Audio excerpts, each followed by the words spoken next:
Magandang araw mga kaibigan. Bigyan natin ng reaction opinion itong mga nagkalat na mga post sa social media na nagbabalak daw si Senator Erwin Tulfo na kakandidatong presidente sa 2028. Total, wala namang mawawala sa kanya. Total, marami man daw silang taga-suporta. Okay. Update. Fund drive for Brave 14 plus 3 Marines. Nakaipon na ulit tayo sa GCash ng 50,000 pesos. Ang total na tulong na naipadala na sa kanila is 630,000. Hoping mga after 2 days, pag makaabot 100,000 na sa GCash, padala ulit tayo. Kaya tuloy-tuloy lang po ang ating panawagan. Yung mga gustong magpadala, ito po yung GCash number natin, 0966 265-8480. Ang pangalan ng GCash is Ivan Henry Sibog. Ito, nagkalat sa social media. Pati daw silang magkapatid. Rapi Tulfo for President, Erwin for Vice President. Yan. Tapos ngayon, nakita ko naman, Erwin Tulfo. Ito, basahin ko lang ha. At tingnan natin kung totoo ba ito, kung hindi. Lobintoy Vlogs. Erwin, balak makipagsapalaran sa 2028. Wala naman daw mawawala sa kanya. Marami naman siyang taga-suporta. Ang exact word, di umano. Susubukan natin sa 2028. Wala namang mawawala sa atin kung tatakbo tayo bilang Pangulo. At alam naman natin na matalino ang mga tao. Pipili sila ng nararapat, hindi manglulustay sa pera ng bayan. So, sinearch ko sa Google, sa AI, ang sagot.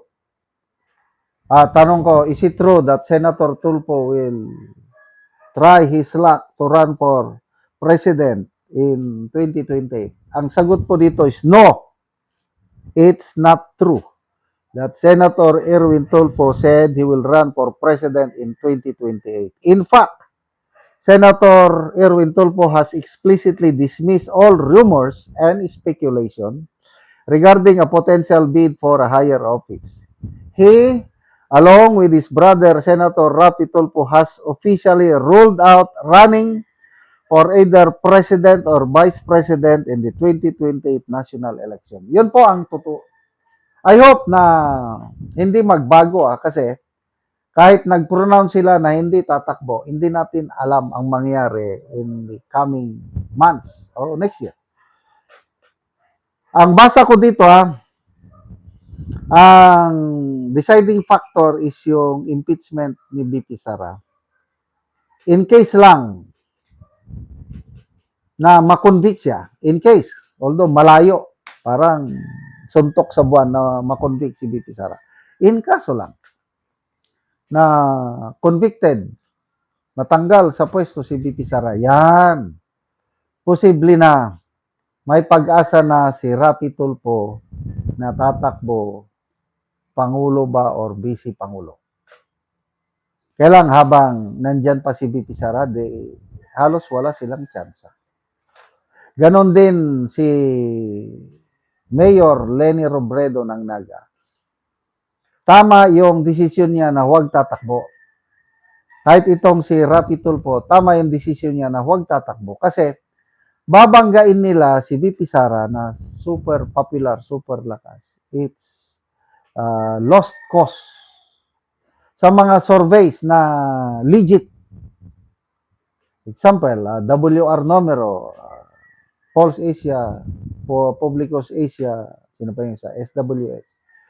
Nangunguna si BP Sara, malayong-malayo mga kalaban niya. Kaya tama yung desisyon na nila na huwag mo nang tatakbo. Ito, may mga mind conditioning surveys. May nabasa akong post. Sa tandem daw ni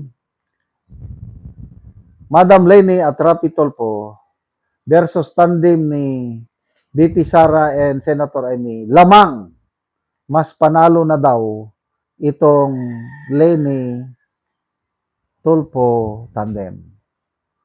Nung tinignan ko, sino bang nag-survey? Hindi naman nakalagay. Dapat, mailagay sino yung nag-survey kasi depende sa credibility ng survey group.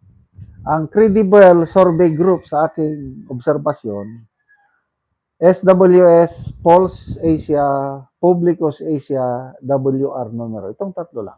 All others, Okta, Tangery, RP Mission, Development Incorporated, and all others, wala akong tiwala.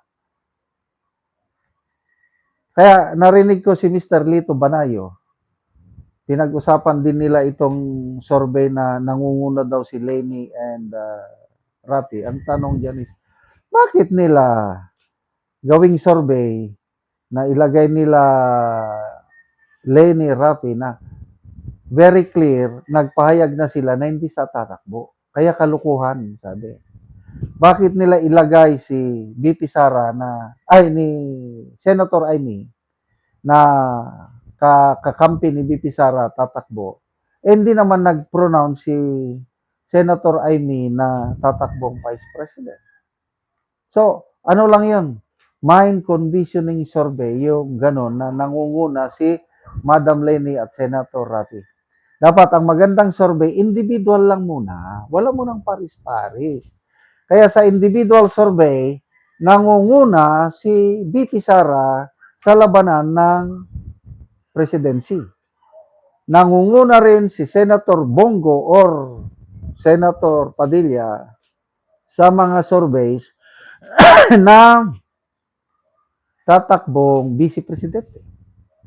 Sa pagkasenador naman, nangunguna si Senator Padilla, sumusunod palagi si Senator Alan Peter Cayetano. Kaya, buhay na buhay ang mga Duterte boys and girls, o mga allies. Hindi sila, ang taong bayan, marunong talagang kumilatis. Ang mga kandidato na dikit sa Marcos Jr., wala na. Na iitsapuera na. At pupulutin sila sa kangkungan. Sabi ng Pangulo, mag-i-endorse daw siya. Sige, subukan natin kung anong kahinat ng kanyang endorse na kandidato. Salamat mga kaibigan sa inyong pagsubaybay sa channel nito. Namimigay tayo ng libreng yero at pako galing sa sweldo sa YouTube na ito. Para itong tribong ito, Talanding tribe mo ng Bukidnon, makapagpatayo naman ng mas maayos na tirahan. Panoorin nyo ang video na ito. Ano ni ang natagaan na mo yero? Si ate. Nataganing sin dagat nga dagan pantay ng mga inabangan. O karon mo na ni ang iyang balay. Sa tagaan sa gawas pa lang nga bahin mo na ni ang itsura sa iyang atop. O karon mo na ni ang itsura sa ilang atop sa natagaan na mo yero. So makita gid nato nga dagko na gid kayo buslot ang ilang atop. So kinahanglan na gyud sila og pero nga ilang ipuli ani. So makita gid nato nga lisod gyud kaayo ang ilang pagpuyo. O mao na pod ni ang ilang kahimtang sa ilang salog. Tungod sa sigig kaulanan ang ilang salog, so kuan na gyud kanang malata na. Ano ni ang ilang kahimtang, ilang abuhan, kusina nila, ulan na napod. So muna ni ang tubig nga nasalod sa ulan. Mga karaan na gid kayo nga yero. Karon ate, pila na ni katuig ang inyong balay, ang inyong atop nga yero nga inani na gyud ang hitsura dako na kaayo og mga buslot. 10 years na ni. So 10 years. Nga naman sa kadugayon wala gyud mo na kapalit og yero para lang nga makaatop mo. Tungod kay ang among kita igora mang bitkuan igora sa among kadadlaw nga panginahanglan sa among pagkaon. So taman ra gyud mo sa pagkaon. So dili na wala gyud mo na kuan wala budget. wala gyud may naka-budget para lang nga makaatop mo. So unsa day ang trabaho sa imong bana?